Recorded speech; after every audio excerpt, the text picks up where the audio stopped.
This is going to be a quick guide on how to remove green screens in DaVinci Resolve from the edit page. If you enjoy guides like this, feel free to subscribe to the channel. And without further ado, let's begin. As you can see right now, I have some footage I recorded on screen right now. This is something I recorded for one of my other channels. It's a talking head video. Well, we aren't even going to have to leave the edit page, as I mentioned. We will want to go to Open Effects. Scroll down. Alternatively, we can just use the search function and type in Keyer. Yes, that's what we want here. Okay, stay with me so far. We drag this over. Alternatively, if you have the footage you want selected, you can double tap on it and it will do the same thing. Just a fun little trick for those of you guys that may not know that. And then once we are there, as you can see, it appears in the inspector under effects. If you don't have the inspector, just click inspector. Now, there is something else we need to do first, though, okay? Actually, we need to do a few things. I'm going to go ahead and move this up here. There's a particular reason I did that, okay? I'll explain later.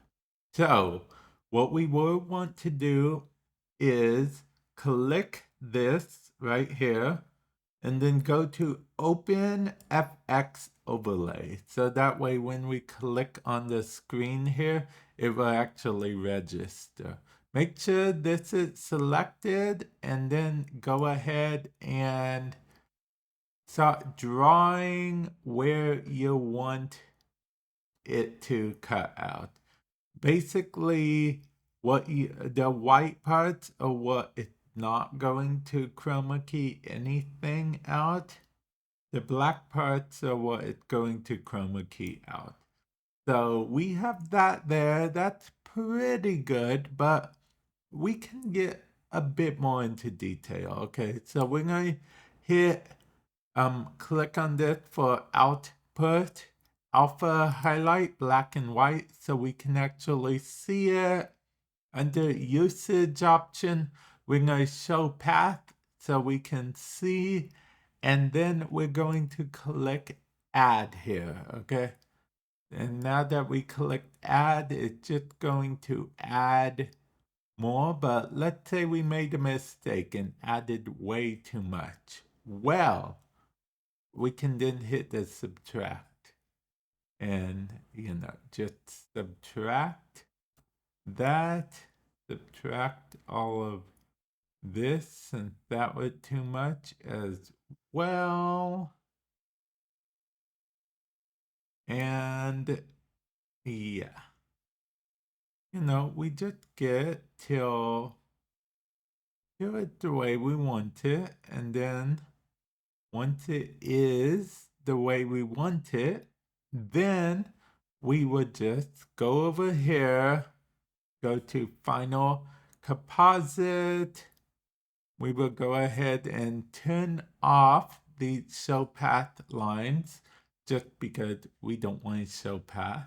And you can touch up stuff until you find it the way you want. Like we could touch up this. We don't have to, but I want to I'm a bit of a perfectionist sometimes, so yeah, we get there. I like everything being, and that's good. We have that there.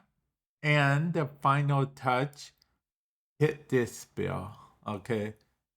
Despill makes it so it doesn't spill out as much, and because there's nothing under here, it's going to be a black background by default. That's why we actually went ahead and moved this up so we can actually put something underneath. So for the purposes of this, we are going to grab one of these things over here and then just drag it.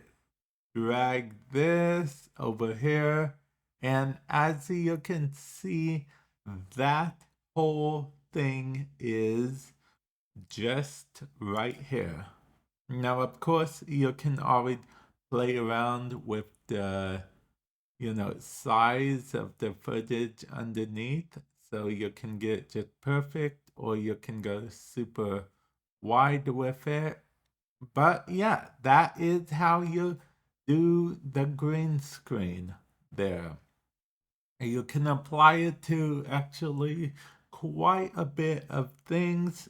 You can also get a bit fancy with it if you really want to. Like you could add some effects to the below. Like I have a certain effect I have here in my effects folder that I might want to add. So I'll just bring this up because the particular effect I want to add is actually in this adjustment layer. And then if we play it, we would see that that happens behind me. So yeah, definitely feel free to use this as you see fit. Hopefully this video has helped you in some way, shape, or form. Sorry it's so long. I really just wanted to make sure you guys get every detail and stuff. This is a super easy method. Now, alternatively, you can actually go to the color tab. So we're going to turn that off. We're going to go to color, and then what we're going to do is we're going to add an alpha output, drag this here, and then now that we have that dragged there, we want to go to the qualifier tab here and then start selecting stuff as we see fit till we have what we need. Keep selecting more things, and then eventually we will get how we want to, because we can just keep selecting as needed, and then we get perfectly there, and then there we go with that. We can also change a few things here, make it go a certain way, and then we have that, which is kind of a rush job, not fully in detail, but it technically still works as well. I personally prefer the other method because it's a lot quicker, but whatever you prefer, you can do. But hopefully, the two methods have helped you in some way, shape, or form. And with that said, I will catch you guys in the future. Later.